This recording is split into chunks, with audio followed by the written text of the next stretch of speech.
Suite à une pluie qui s'est abattue sur la ville dans la journée du vendredi 4 avril et durant la nuit de samedi 5 avril, Kinshasa s'est retrouvée les pieds dans l'eau. La capitale congolaise est connue pour ses inondations catastrophiques qui submergent des quartiers entiers et endeuillent des familles. Cette inondation a été causée par la rivière Ndjili. La rivière Ndjili est un cours d'eau, affluent du fleuve Congo qui traverse la ville de Kinshasa en séparant plusieurs communes. Elle a quitté son lit et s'est déversée sur la ville suite à ces fortes pluies. Les eaux se sont répandues sur la chaussée du boulevard Lumumba, principal axe de circulation de la ville, compliquant la circulation des passants et des véhicules. Des centaines de ménages ont passé la nuit loin de leur domicile, engloutis par les eaux, et des personnes ont perdu la vie. 22 personnes selon un bilan provisoire. Après une réunion de crise, le gouverneur de la ville de Kinshasa, Daniel Bumba, s'est exprimé pour adresser ses condoléances aux familles éprouvées et essayer de rassurer les habitants de la ville. S'est abattu sur la ville de Kinshasa et qui a causé beaucoup de dégâts. Donc nous sommes réunis autour du VPM, ministre de l'Intérieur, Sécurité, Décentralisation et Affaires coutumières, pour justement trouver des solutions face à la crise dont beaucoup de nos populations en sont victimes. Alors d'entrée des jeux, nous tenons à présenter nos sincères condoléances aux familles éprouvées, mais également nous sommes de cœur avec des populations qui sont en souffrance.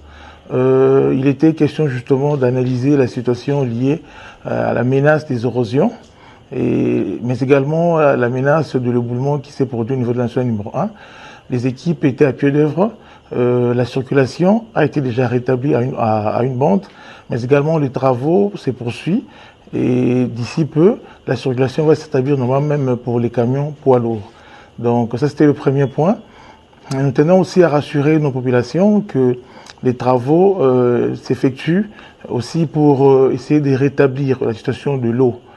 Parce que les infrastructures aussi liées à l'eau ont été touchées. D'ici 2 à 3 jours, la situation sera rétablie et quelques communes sont touchées autour de 12 à 14. Mais les équipes sont aussi également à pied d'œuvre pour solutionner la question. Dans le même ordre d'idée, il y a aussi des préventions qui ont été mises en place pour épargner les ouvrages liés à la distribution de l'électricité via la SNEL. Les équipes sont à pied d'œuvre avec l'OVD pour essayer de maîtriser la situation. Quant à la ville de Kinshasa, sur sa voirie, les travaux de curage sont annoncés pour justement maîtriser les érosions liées à cela.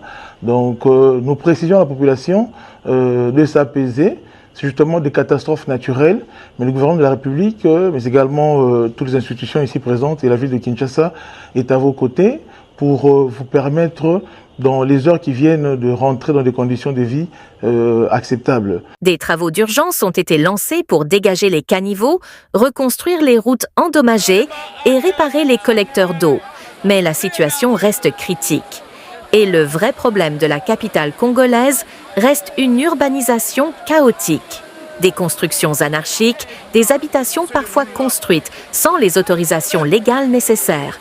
Certaines habitations construites sur les passages d'évacuation d'eau.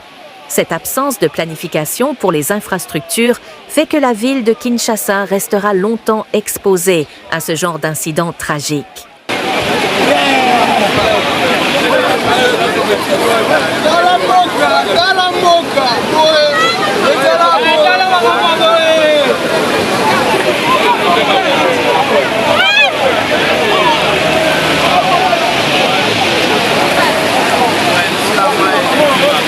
Okay.